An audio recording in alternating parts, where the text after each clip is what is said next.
టమాటా పచ్చడి చూపిస్తానండి. దానికి కావాల్సిన ఇంగ్రీడియంట్స్ టమాటా పావు కిలో తీసుకున్నానండి, పచ్చిమిర్చి, నిమ్మకాయ సైజ్ అంత చింతపండు, విధానం ఒక స్పూన్ పల్లీలు తీసుకుంటున్నాను.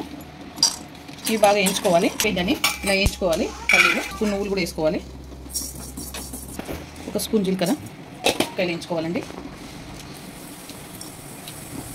కొంచెం ఆయిల్ పోసుకొని సగం స్పూన్ ఆయిల్ పోసుకొని వేయించుకోవాలి. ఇది కూడా ఓకేనండి. ఇలా వేయించుకుంటే చాలండి. పచ్చిమిర్చి ఇలా వేయించుకోవాలి. కొంచెం ఇప్పుడు ఇంకో సగం పావు నూనె పోసుకోవాలండి. దీంట్లోనే చింతపండు వేసేసుకోవాలి కడిగి. ఇంట్లోనే సగం చెంచా పసుపు వేసేసుకోవాలి. ఉప్పు వేసేసుకోవాలి 1.5 స్పూను.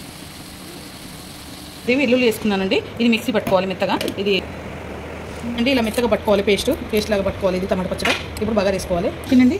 ఒక పావున్నర నూనె పోసుకోవాలి. బగారాకి సగం స్పూన్ జీలకర్ర వేసుకోవాలి. సగం స్పూన్ ఆవాలు, 4 కరివేపాకు కూడా వేసేసుకోవాలి. ఈ పచ్చడి అంతా దీంట్లో వేసేసుకోవాలి. ఓకేనండి. టమాటా పచ్చడి రెడీ అయిపోయింది. ఈ వీడియో కనుక నచ్చితే లైక్ చేయండి, షేర్ చేయండి, కామెంట్ చేయండి, సబ్స్క్రైబ్ చేయండి. రోటీలోకి, రైస్లోకి, అన్నింటిలోకి చాలా బాగుంటుంది.